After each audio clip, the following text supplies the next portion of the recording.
Title defense on the line in Salt Lake City. The champs on the ropes. Salt Lake Community College trying to hang on. But in their way, a 50-win number 3 seeded Midland College who isn't ready to go home either. Good evening, everybody. Welcome inside our broadcast booth here at Sam Simplesio Field. Along with Zach McKinstry, I'm Ethan Jordan. So glad you could join us tonight for our second elimination game of the tournament. There are only 9 teams left after tonight. There'll be just 8. 2 teams that had high hopes going into this tournament. Only one can survive. Yeah, and these 2 teams are going to fight tooth and nail to try and stay in Grand Junction. You mentioned it, a Midland team that went through Marathon Day in Salt Lake City.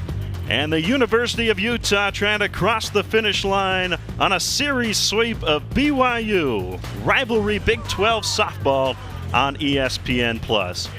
Good afternoon, and glad you could make it. Laurel Simmons, Ethan Jordan with you here. Kelsey Hart running our show behind the scenes.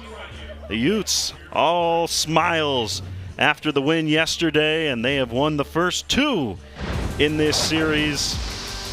Game 1 saw BYU go ahead early, but some mistakes late for the Cougars, and Utah able to walk off the first game of the series.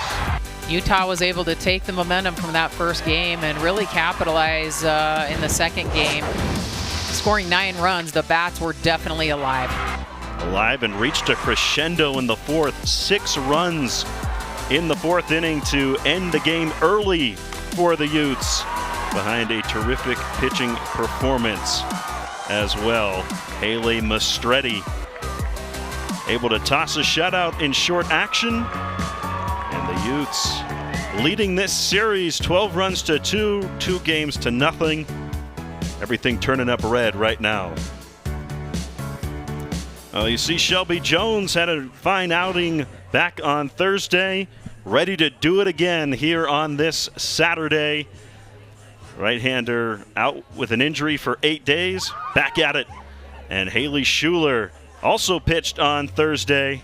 She had one of her best performances of the year. Looking to do it again here in the finale. Lineups, first pitch coming your way next from Salt Lake City.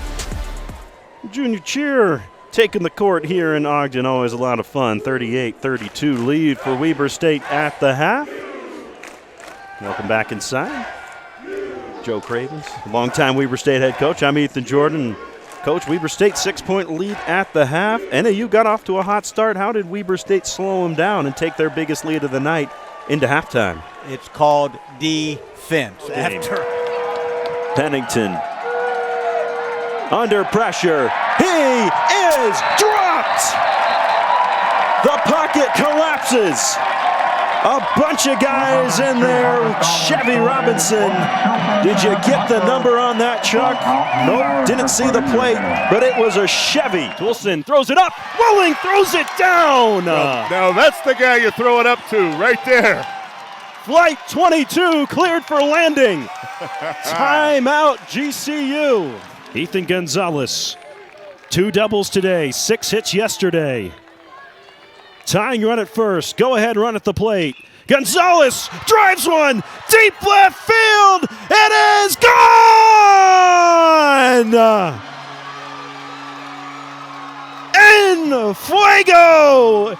Ethan Gonzalez says the champs aren't done yet.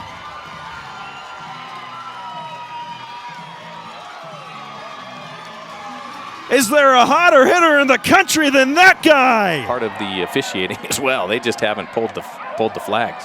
Not about it. Here's Bird Butler looking for a touchdown on senior day. You bet. A kid from Salt Lake City started his career as a cornerback, became a running back. He's in for 6. And Sakai hits this well into the right center field gap. It splits him up against the wall. 2 runs come across. Sakai headed for third. The throw not in time. An RBI triple for Sienna Sakai puts the Utes up 9. Now Billy will try it. Connects. Lene Billy is red hot. Service fielded nicely. Here's Benami. Blocked. Valentine and Hedke return to sender. Prevented any kind of crosses of any danger for Weber State. Here's Schlosser sending it on. That one's got some danger. You bet. Sammy Safonia, welcome to the match. She's got her second goal. Slide for Cerrone. Set point, match point, season point. Cowley County. C pulls up, gets blocked. Sent away by Cheney. 3-1 to Cheer. Hit down the line and left, hooking to the corner. A dive! Oh my! Vogley Superman's in the outfield and hangs on. Down there. Leonard on the give and go. Nelson, 3-ball. Bullseye! And that's just great. Another payoff swing and a miss. Buenos dias, buenos tardes, buenos noches. Lily Riley strikes out the side. Weber State has cut a 7-point NAU lead down to 1 as we approach the midpoint of the first half. Chance to take the lead here for the homestanding Wildcats. Well, Ethan, the Wildcats have played pretty good offensively in the last 5 minutes, but they've held NAU to 1 of 4 from the field and 0 of 2 from the three-point line after NAU started 4 out of 5 and 2 out of 2. So Weber State getting back in it, playing some defense, which is very timely. Goma gets way deep, and St. Junior finds him from the baseline. Remember, Goma missed a couple right at the basket in about the first 5 minutes. That's his first bucket of the evening, 3 points for the big fella. Not a big scorer is Goma, but he is certainly a physical presence. Isaiah Shaw rolls, well, normally it's 777s, but he's rolled 333s in this one. 9 points on 3 of 3 shooting from beyond the arc. And they've all come from that left corner, I believe. 1 from the right, 2 from the left. He likes to, mix it up a little yeah. bit. A little screen here for Peterson, who leaves it short. Trying to get him going, the freshman. Peterson in transition. Ryan Abelman, their leading scorer, had that real nice basket cut for a bucket, but hasn't scored since then, only 2. But Shaw certainly carrying the scoring load with 9 points. And doing his part defensively there as he denies Burris the bucket, and then Nigel Burris commits the foul. Nigel Burris, a frustration foul there, really ill-advised. He has 2 fouls now. 4 total for Weber State. And that was one of those 94 feet from the basket, Ethan, that as a coach you say, why? Why? I mean, why are you going to – and again, I said it was frustration, and there's a lot of frustration going around right now, but that was ill-advised for a guy who the Wildcats really need on the court in Nigel Burris. Frustration. That's not contagious too, is it, Coach? Well, you can't say going around this team right now. No, I tell you, they've had some tough luck with injuries. Coleman wide open. Abelman takes away the offensive board. That's their first offensive rebound of the game. Abelman's a good player. He's got a great knack, just a feel for the game. As you saw, he just kind of chased that long rebound down there to give his team another possession. Nice hands from Goma, gets Weber State the ball back. Both teams with 3 turnovers now. Last week, it was last Thursday, Derek Duff had played a unique lineup. He played all 3 of his big guys at one time. Goma, Burris, and Goma, Suarez, and Burris all at one time. Played them for about 5 or 6 minutes. They were really good at the offensive end or at the defensive end, not quite so good at the offensive end. It's Goma going to work right now. Gets under the basket and draws the foul. They've been aggressive working down low against these NAU bigs, Coach.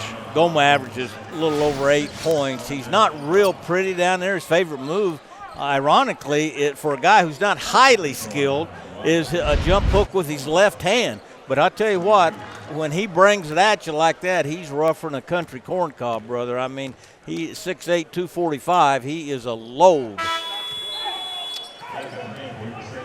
There, he is not quite as effective. He has struggled all year on the free throw line. 1 of 3 in this game.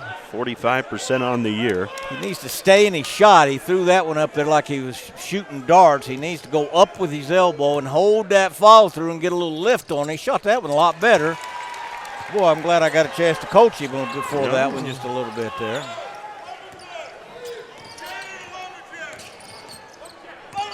And back to a 1-point lead again. Weber State looking for a stop and a bucket, try and break through here. Weber State just can't quite get over the hump after that hot start by the Lumberjacks. Shaw got the switch onto Grayson, but freshman able to deny him the basketball. So inbound coming here for NAU. Yeah, when you're a smaller fellow like that, Coach, you want to deny, right? You got to get in the full front down there and hope they try to throw it over your head. Well, nobody got in front of Camposano. Easy bucket there for the redshirt senior. Camposano has been playing really well here of late. He's averaging over 10 points and shooting 63% in these last 5 games. He was kind of quiet, strangely for them. He was their leading returning scorer, and it's kind of absent on the scoring front. Oh, nifty shot from Grayson, leaning back and putting it in. Camposano is one of the 2 guys in this team who's played over 100 career games at NAU. As you said, that is that's kind of as rare as a fat postman, so to speak, anymore to have 2 guys play 100 games at that one school. He has been hooping recently. Peterson creates space and gets the bucket. Got to guard the ball, got to keep him from getting quite that deep penetration. Bad things happen when you let the ball get penetrated into the paint like that. Either a shot, as you just saw, or a break your defense down in a help situation. Grayson on top, Vartiainen drains it.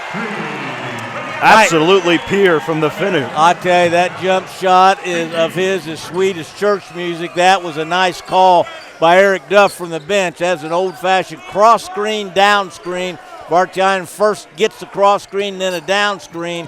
Camposano took the wrong route in coming up off of that down screen, and Peterson cannot answer. Vartiainen made him pay for that. 2 for 2 for Liami Vartiainen. Leads Weber State with 6 points. Goma holds on to it, strong hands. Suarez Jr., they want above the column, above the bucket call on the NAU bench. They're not going to get it. Suarez will get a deuce instead, and the lead for Weber State. Nice job by Suarez. We had 12 rebounds in the last game, 4 of them offensively. And if you go to the glass and try to get every offensive rebound, you're going to get a couple putbacks just like that. Way deep. Abelman took that one from Flagstaff. Well, missed it. I've gone on picnics. I hadn't been that far away. I tell you, that was really deep. Oh, nice find down low in transition. Suarez back-to-back buckets. Largest lead of the night for Weber State. Darius Grayson giving them a big lift off the bench. That was a really nifty little play, getting into the paint, a look-away dime there to create an easy basket for the Wildcats, who've now taken a 4-point lead. Seems like they might be forcing it a little bit now on the NAU side as Camposano takes a deep 3. Camposano, who shot it really well, 12 of his last 19 from 3. Couldn't make that one go down. Corner 3, that was blocked. Grayson, no dice. Now Coleman gets deep under the basket, and Weber State comes away with it. Coleman might have towed the apron a little bit there. Either way, Wildcat basketball. Coleman had the right idea there. He just lost the handle, made a little kind of inside-out dribble fake there, and just the ball got away from him. Goma, no basket. It is a blocking foul, but no bucket for Goma as Camposano gets in his way. Malik Goma, I told you, is just rougher than a country corn cob when he puts his head down like that. The Wildcats on a little bit of a run here on their home court, up 4. We'll be right back.